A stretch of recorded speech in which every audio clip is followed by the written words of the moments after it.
I mean, yes, we do create reality with our emotions and our intentions, and this is virtually an illusionary world that we live in. But by the same token, we are in this 3D reality, and we need to address things on a physical level as well as a spiritual level. There are a lot of people who will only address things on a spiritual level and they'll refuse to look at the negativity. There are alternately other people who get angry and will only address things on a physical level and not look at the spiritual side of things. Both of these people are wrong. Both of these types of people are wrong. What needs to be done is this situation needs to be addressed on all levels.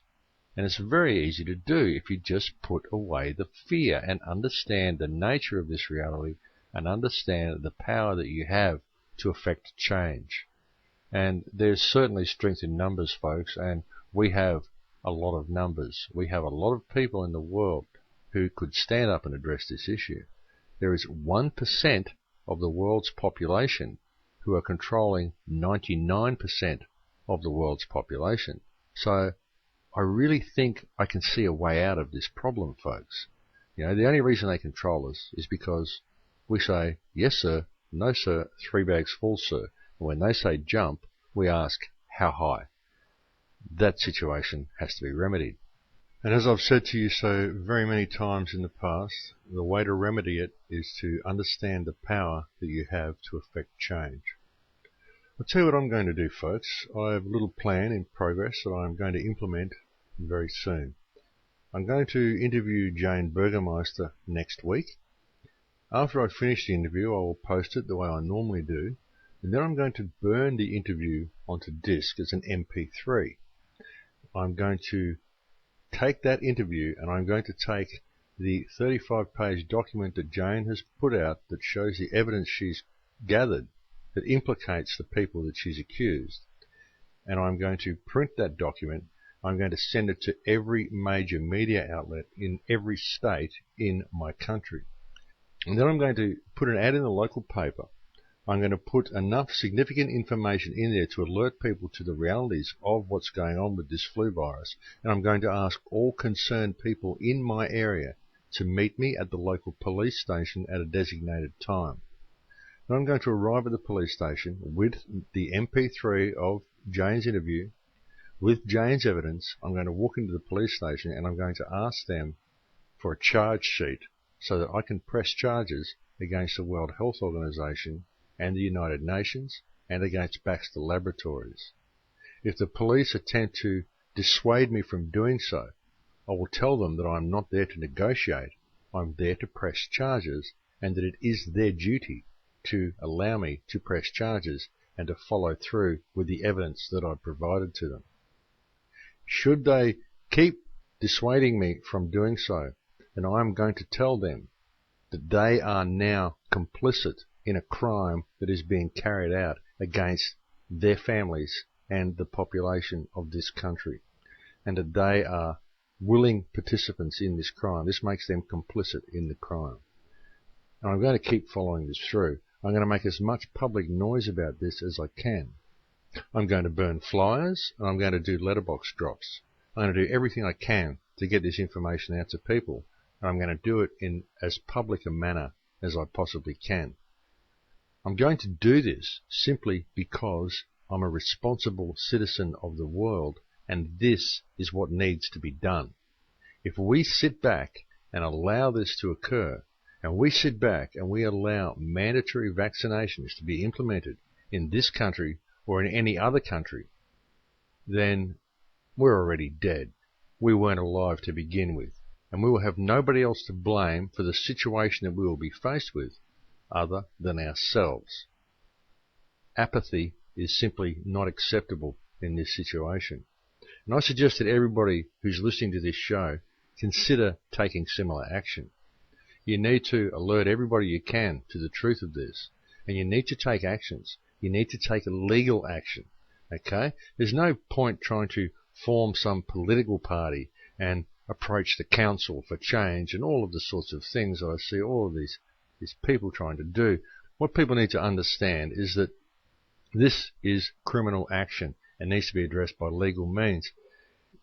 And this goes for the same with all of the problems that we face, folks. I mean, especially around here where I'm living, I'm seeing people who are mounting action to save the whales. I'm seeing people who are mounting action against chemtrails, people who are speaking out against GM food, people who are speaking out against the situation in Gaza. People are speaking out against all these separate issues. And they're all standing on their little soapboxes and they're all competing with each other for airtime, basically. You know, they've all got their little problems and they all say, I'm absolutely right and this is the most important problem. But what most of them fail to realize and most of them fail to see is that all of the problems that they're addressing are simply symptoms of a much larger problem. And you're never going to fix the problem by addressing the symptoms. What you need to do is address the problem. What people need to understand is that all of the problems we face, all of the smaller problems, which are in themselves very important issues, all of these problems have a common cause. And that common cause is corruption at the absolute highest levels of our societies and of our governments and of all of the institutions that control us.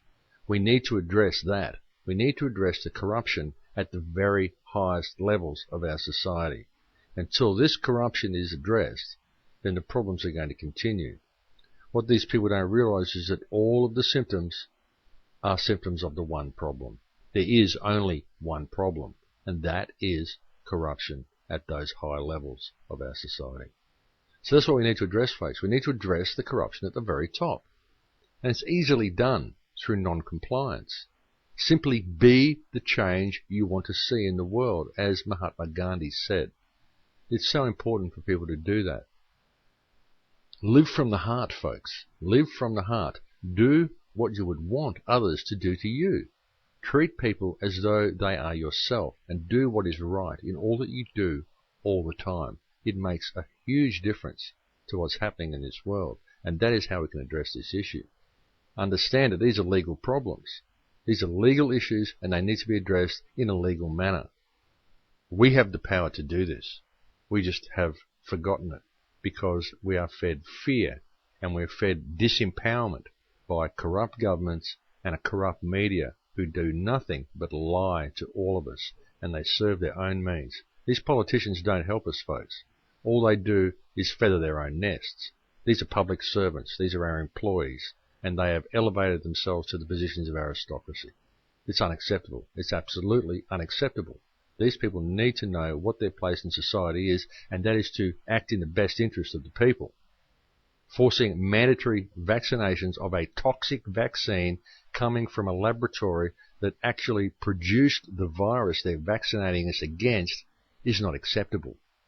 And if I can work all this out, then don't tell me that some politician can't work it out. They know what's going on. They're just corrupt scumbags, and so they're not addressing the issue.